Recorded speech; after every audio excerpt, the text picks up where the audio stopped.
Welcome to TLDW. Today we tell you all about Mediacorp's saucy English drama The Last Madame Sisters of the Night Part 2. Quick recap of Part 1, Nozomi, a young prostitute, has now turned into a Japanese spy bad girl, Hiya! Working alongside ninja Master Daisuke. The Samhapkoi gang is now on orders from Master Graham to find his cousin's killer, while his subordinate Philip is busy playing for Team Nozomi. Daisuke buys Nozomi from the brothel, to which Hidemi is upset because, hey, I worked for you so long, then you buy the new girl? Daisuke says it's to protect the mission, so Hidemi listens. Nozomi changes jobs to become Daisuke's servant and takes on a new name, Ayo. This confuses her regular patron Philip, but no time for that as he gets a new mission, to pickpocket Master Graham and steal letters from his drawer for more of that juicy British intel.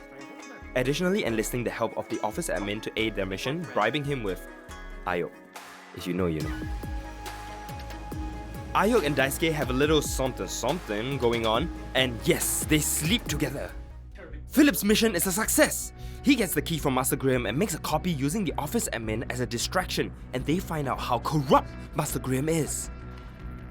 Meanwhile, Losei kidnaps Hidemi's daughter in exchange for a favor from Hidemi. She must lie about Master Blythe's murder and frame the Chen family for it. Quick recap. The Chens are the owners of a plantation, and daughter Qingling is the love interest of Losei's son Atou. But yeah, Losei's not approving of that, so here we are. Qingling is not the whore. Hidemi cooks up a story of the interactions between the Chen family and Blythe. The acting so good, Losei had to throw in a little eye roll in. Back at the headquarters, the gang messes up and mistakenly takes Hidemi's daughter to a brothel. Hidemi turns to Daisuke for help to find his daughter, Aiko. Losei convinces Graham to punish Mr. Chen for the murder he didn't commit while starting a new alliance between them. Losei seizes Mr. Chen's properties, but he's now defenseless without the British's protection. Daisuke manages to find Hidemi's daughter, but she's already been assaulted and raped by 2 British soldiers. The broken Hidemi, however, just wants to return to Japan. Couple days later, Aiko succumbs to her injuries, passes, and Hidemi, filled with guilt as a mother, commits seppuku. Daisuke is emotional over the whole incident. Ayok also chooses to quit. But no breaks to be had as Daisuke's superior is in town and tasks him with a new mission to spy on high-ranking officers coming into town. Daisuke is worried about the risks, but his boss doesn't care. I am not negotiating. While paying her respects, Nozomi finds Qingling hiding in the woods from Losei's henchmen and brings her back from the tailor shop to treat her. Master Graham tasks Philip to attend an important meeting, but man's not interested in working for a corrupt bum. But after meeting Daisuke for an update on the matter, Daisuke instructs Philip to be interested in Corrupt Bum as the meeting will contain valuable intel. Poor guy. Graham is suspicious. I mean, maybe he just wants a better employee. Ayok decides to stay by Qingling's side, as she returns to a once plantation home, now taken over by Losei's men.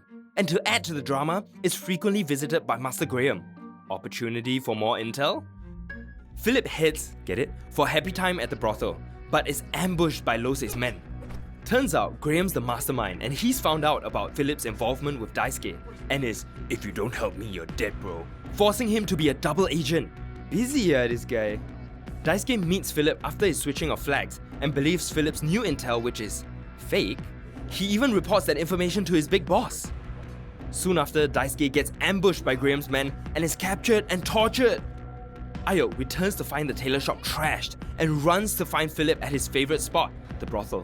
She catches him in the middle of awkward. Probably out of guilt but definitely embarrassed, he confesses to being a double agent. Ayok feels helpless without her guardian Daisuke around and so pleads for Philip's help. He caves. He's just weak for the girls, I guess. Graham, like every evil villain there is, explains his entire plan to Daisuke during his torture sesh. But plot twist, he lets Daisuke go unscathed, so the Japanese will assume Daisuke now works for the British. Daisuke then fully leans into his comrade's suspicions and orchestrates his own death. Having witnessed it all, his boss calls Ayok to take over Daisuke's role. Meanwhile, to fully destroy all of Daisuke's intel network, Graham decides to shut down all the brothels and additionally, burn down Sakura No. 3. Losei is worried that this would mess with his business, so Atou comes up with a plan to turn the Chen's mansion into an elite brothel, a Casa Primo brothel. Back home, Ayo is guilt-ridden for killing Daisuke, but surprise, Ninja Man is still alive! Hiya! Despite having checked his pulse to confirm his death, Daisuke has amazing meditation skills that was able to temporarily stop his pulse. It's almost unbelievable. But bad news, Daisuke informs her that Sakura number 3 has been burnt down. Daisuke, Ayok and Philip collaborate again in order to continue their missions in hopes of preventing a war from breaking out. But Ayok's mind is more fixated on saving her friend Qingling from her old home, which is now slowly turning into a brothel. What is with these men? The henchmen trick girls into coming to work for their brothel as prostitutes. Qingling tries to intervene, threatening Ato with a knife, but she's easily disarmed by the henchmen. Ato confesses that he's going to drug all the girls and make them obey. Qingling witnesses how the man she once loved is now gone, fully brainwashed by his father to take on his dirty business. Philip successfully steals a letter from Graham's office so Daisuke can learn to forge his signature. He does so, forging a letter sending it directly to the British headquarters, urging to stop the British-Japan alliance from being formed, preventing a possible war from breaking loose. Back at the new brothel, Qingling starts being very obedient towards the henchmen in a ploy to distract them from the plan of helping the girls escape. She even changes her name to Fei Cui. What's with all these name changes? The plan sadly falls apart after one of the girls snitches on them. The men are not happy. At night, Daisuke, worried that Ayok hasn't been back, goes to find her at the plantation and aids her in her escape. But Ato catches them! Daisuke asks Ayok to leave without him and mutters the only Japanese words he's ever spoken on this entire show. Go! And is shot by Ato. Ayok escapes and goes to find Philip, who informs her that the remaining survivors of Sakura number 3 have also succumbed to their injuries. Ayok returns to the tailor shop for one last reminiscing of memories, then goes into full revenge mode. She steals some of Graham's important documents again and lures Master Graham to the plantation and kills him with Philip's help. The ladies go on a rampage. One girl puts poison in the henchman's food. Qingling also kills Ato and cuts his PP off. My goodness. I mean, the very next morning, to ensure Ato's dead, Ayok pulls out his intestines like, really? Was that necessary?